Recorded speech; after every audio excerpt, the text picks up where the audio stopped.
Assalamualaikum dear students, again welcome for this video section। बेटा हम बात करें रिप्रोडक्शन में एसेक्सुअल रिप्रोडक्शन की। प्रीवियस लेक्चर्स में हमने एसेक्सुअल रिप्रोडक्शन पढ़ा, फिर मोड्स ऑफ एसेक्सुअल रिप्रोडक्शन में हमने पहला मोड उठाया, पहला टाइप उठाया बेटा फिशन का।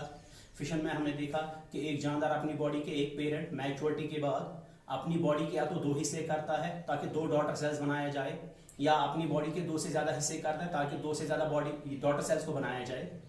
तो हम पहले टाइप में है बाइनरी फिशन में, तो आपको पता है it is that mode of fission in which mature parent divides its body into two similar and equal size daughter cells. जब बाइनरी फिशन होती है तो पेरेंट मैच्योर होता है, अपनी जिस्म के दो हिस्से करता है। अब वो किस एंगल से दो हिस्से करता है, कौन सा प्लेन ऑफ डिवीजन इख्तियार करता है, उसके हिसाब से इसके चार टाइप्स थे जो ऑलरेडी मेंशन्ड है बेटा। तो अभी हमारा जो पहला टाइप था वो हमने कल पढ़ा है अमीबा की में, दैट इज सिंपल और इरेगुलर बाइनरी फिशन। आज हम बात करने जा रहे हैं ट्रांसवर्स बाइनरी फिशन। बेटा ये वो बाइनरी फिशन है जहां पर प्लेन ऑफ डिवीजन जो है, प्लेन ऑफ डिवीजन जो है वो रन करता है along the transverse axis of the body। किसकी बॉडी में बेटा? पेरेंट की बॉडी में। ठीक है बेटा, देखिए मैं सिंपल सी एग्जांपल आपको दे रहा हूं। ये मेरे पास एक मैच्योर पेरेंट है, इस मैच्योर पेरेंट को क्या करना है, इसको ट्रांसवर्स डिवीजन करना है। तो ये बॉडी के इस तरह से दो हिस्से करेगा ताकि ऊपर वाला पार्ट अलग बने, नीचे वाला पार्ट अलग बने। ये भी लेटर ऑन डेवलप होगा इनटू डॉटर सेल। डीसी का मतलब है डॉटर सेल बेटा, ये भी इन फ्यूचर डेवलप होंगे इनटू डॉटर सेल। इसमें जो हमारे पास बेस्ट एग्जांपल है किसकी, ट्रांसवर्स बाइनरी फिशन की, वो है पैरामीशियम। ठीक है बेटा, हम आपको पैरामीशियम को दिखाएंगे with the help of diagram. आप ध्यान से देखिएगा बेटा। चलिए बेटा आप देखिए डायग्राम के जरिए। तो मैंने ट्रांसवर्स डिवीजन को दिखाया हुआ है with the help of paramecium. बेटा ये देखिएगा, ये पहली डायग्राम है, ये दूसरी डायग्राम है, followed by third diagram and this is the fourth diagram. इसमें भी फिफ्थ डायग्राम भी है बेटा, मैं वो आगे जाके आपको दिखाऊंगा। पहली डायग्राम में क्या होता है, क्योंकि ट्रांसवर्स बाइनरी फिशन होना है, पेरेंट को ट्रांसफर इसलिए अपने आप को डिवाइड करना है। जब पेरेंट, क्योंकि इसमें दो चीजें जरूरी है, एक क्या है, एक है कैरियोकाइनेसिस और followed by this is the division of nucleus, और दूसरा क्या बेटा, दूसरा है cytokinesis, this is the division of cytoplasm. ये दोनों प्रोसेसेस होने हैं। अब देखिएगा पहले क्या बिगनिंग होगी, कैरियोकाइनेसिस, डिवीजन ऑफ न्यूक्लियस। अब ये हमारे पास पेरेंट है, ये मैच्योर पेरेंटल सेल है। अब ध्यान से देखिएगा, ये इसका राउंड न्यूक्लियस है, इसका सेल मेम्ब्रेन है, साइटोप्लाज्म है। अब ये कैरियोकाइनेसिस में जा रहा है। आप देखिएगा मैं के लिख रहा हूं कैरियोकाइनेसिस में, तो ये क्या करता है, ये अपने सबसे पहले स्ट्रेस करता है कैरियोकाइनेसिस पे, डिवीजन ऑफ न्यूक्लियस पे। न्यूक्लियस को डिवाइड करने के दौरान ये न्यूक्लियस को क्या करता है बेटा, इलोंगेट करता है। इस दौरान जब ये न्यूक्लियस को इलोंगेट करता है कोई मेजर चीज नहीं होती है, मगर इस दौरान ये साइटोप्लाज्म को भी क्लीव कटिंग के लिए लाता है, इसको डिवाइड करने के लिए, मगर इसमें से साइटोप्लाज्म को लीव करने के लिए एक छोटा सा गड्ढा डिप्रेशन बनता है जिसको साइटोप्लाज्मिक क्लीवेज कहते हैं। दिस इज बिगिनिंग्स, ये स्टार्ट हो रहा है। इसके बाद आगे बात जाएगी कैरियोकाइनेसिस में। ये जो इलोंगेटेड न्यूक्लियस था, now it will become dumbbell shaped nucleus. अब देखिएगा ये जो साइटोप्लाज्मिक क्लीवेज है इट डीपन्स, मैंने इधर लिखा है साइटोप्लाज्मिक क्लीवेज डीपन्स। अब नेक्स्ट डायग्राम जो है वो देखिएगा, अब साइटोप्लाज्मिक क्लीवेज भी पूरी हो गई, न्यूक्लियर मेम्ब्रेन भी, न्यूक्लियस भी दोनों अलग अलग हो गए। अब देखिएगा यहाँ पर डम्बल शेप्ड न्यूक्लियस था, यहाँ पर दो न्यूक्लियस अलग अलग हो गए, मींस डिवीजन ऑफ न्यूक्लियस और karyokinesis completed. Now two daughter nuclei are formed. इस तरह से हमारे पास साइटोप्लाज्मिक क्लीवेज भी होगी, साइटोकाइनेसिस भी कंप्लीट होगी, और हमें पैरामीशियम के दो डिफरेंट पार्ट्स पड़े। क्यों? क्योंकि हमारे पास जो डिवीजन था वो ट्रांसवर्स था इस एंगल से। तो what we are getting two different parts. एक पार्ट ऊपर की तरफ है, it is with the head, this is called anterior part, इसको प्रोटर कहते हैं बेटा। दूसरा पार्ट नीचे की तरफ है, this is the posterior part, इसको हम ओपेस्थी कहते हैं। अब इसका भी डेफिशिएंट पार्ट है, इसका भी डेफिशिएंट पार्ट है, ये दोनों डेफिशिएंट पार्ट बनाएंगे और डेफिशिएंट पार्ट को कंप्लीट करने के बाद they will develop this single paramecium parental cell will develop into two daughter cell. मैं आपको नेक्स्ट डायग्राम में लास्ट वाला पोर्शन दिखा रहा हूं, अब चेक कीजिएगा। चलिए बेटा आप देखिएगा, फिर हमारे पास चौथी डायग्राम में क्या बना था, पैरामीशियम का न्यूक्लियर डिवीजन भी कंप्लीट हुआ था, साइटोप्लाज्म डिवीजन भी कंप्लीट हुआ था।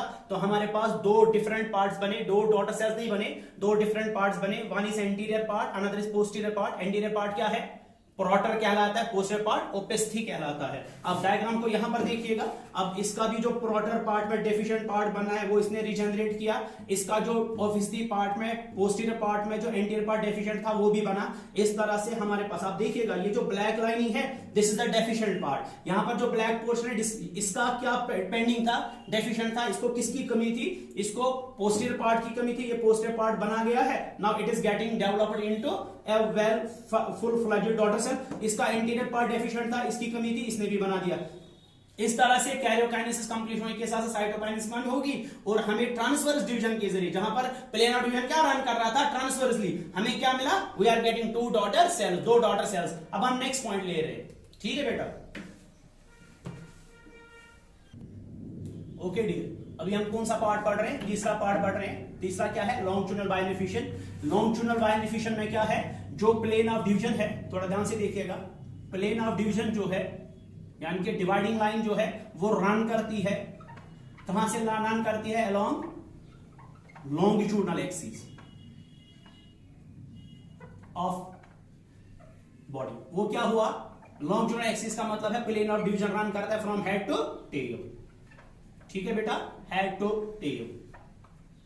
और एग्जांपल क्या है बेस्ट बेटा, यूग्लिना की। मैं आपको यूग्लिना की एक रफ डायग्राम समझा रहा हूं। ये हमारे पास यूग्लिना है, इसका जो प्लेन ऑफ डिवीजन है वो कहां से रन करेगा, वो from head to tail run करेगा। ये प्लेन ऑफ डिवीजन है। इस तरह से हमारे कितने हिस्से इसके बन जाएंगे, इसके अब 2 हिस्से बन जाएंगे। अब देखिएगा बेटा, एक हिस्सा ये बनेगा,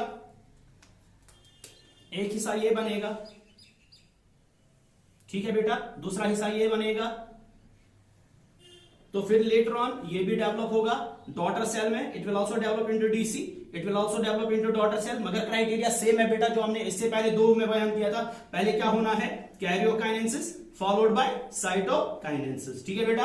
अब नेक्स्ट जो हमारा है वो क्या है, it is oblique binary fission. ये वो बाइनरी फिशन है जिसमें प्लेन ऑफ डिवीजन जो है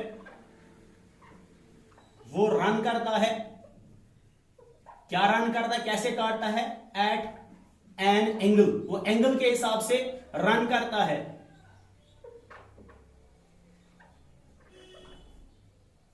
टू दैट ऑफ बॉडी। हम सिंपल सी एग्जांपल आपको समझा रहे हैं। जैसे मैंने एग्जांपल में क्या लिखा है, हमारे पास एक वेल डेवलप्ड प्रोटिस्टा है जिसको गोनोलॉक्स कहते हैं। बेटा ये वो प्रोटिस्टा है जो लाइट इमिट करता है, इसको बायोल्यूमिनेसेंट ऑर्गेनिज्म कहते हैं। प्रोटिस्टा में आता है यूनिसेल्युलर है हमारे पास। अब देखिएगा ये हमारे पास गोनोलॉक्स है। इसमें और एक एग्जांपल है वर्टिसिला की। जब ये अपने बॉडी को काटता है तो डिवाइडिंग लाइन क्या करते हैं, it moves along the body but it moves through an angle to that of body. ना ये ट्रांसवर्स लाइन है बेटा, ना ये लॉन्गिट्यूडिनल लाइन है। ये ट्रांसवर्सली नहीं काटते हैं लॉन्ग, बल्कि एट एन एंगल ओब्लिकली काटते हैं, ताकि हमारे पास फाइनली क्या बने, 2 डॉटर सेल्स बने। क्योंकि यहां पर भी 2 पार्ट्स बनेंगे, 1 और 2 पार्ट। ये भी डेफिशिएंट है, ये भी डेफिशिएंट है। In future it will develop into a full fledged daughter cell, it will develop into, ये पार्ट भी लेटर ऑन डेवलप होता है इनटू डॉटर सेल, ये पार्ट भी लेटर ऑन डेवलप होता है इनटू डॉटर सेल। और फाइनली हमें 2 डॉटर सेल बनते हैं जो हूबहू एक जैसे होंगे। जैसे हमने पहले ही आपसे बोला था 2 similar and equal sided daughter cells बनते हैं। तो इस तरह से एक पेरेंटल सेल डिवाइड हो गई इनटू 2 डॉटर सेल्स। तो यहां पर एट एन एंगल। तो लास्ट में हम एक इंपॉर्टेंट बात आपसे बोलना चाहते हैं कि बाइनरी फिशन एक ऐसा मैकेनिज्म है, जब पेरेंट मैच्योर होता है तो अपनी बॉडी के 2 हिस्से करता है। मगर जब वो बॉडी के 2 हिस्से करता है तो अपनी बॉडी को किस में वजूद में लाता है, अपनी डॉटर सेल्स में। तो बायोलॉजी में कहा गया है जो भी ऑर्गेनिज्म, चाहे अमीबा हो, पैरामीशियम हो, यूग्लिना हो, वो बाइनरी फिशन के जरिए मरने से पहले जब वो बाइनरी फिशन करते हैं तो अपना वजूद अपने 2 डॉटर सेल्स में डालते हैं। क्योंकि वो जो जिस्म के 2 हिस्से करते हैं, बॉडी के 2 हिस्से करते हैं, ताकि इनकी बॉडी से ही 2 डिफरेंट डॉटर सेल्स बने। इसलिए नेचुरल डेथ से मरना इनके लिए नामुमकिन है। इनको हम कहते हैं that is why they are called as near about immortal. इनको इमोर्टल माना जाता है, लाभ हानि माना जाता है। इंशाल्लाह नेक्स्ट लेक्चर में हम आगे बात करेंगे।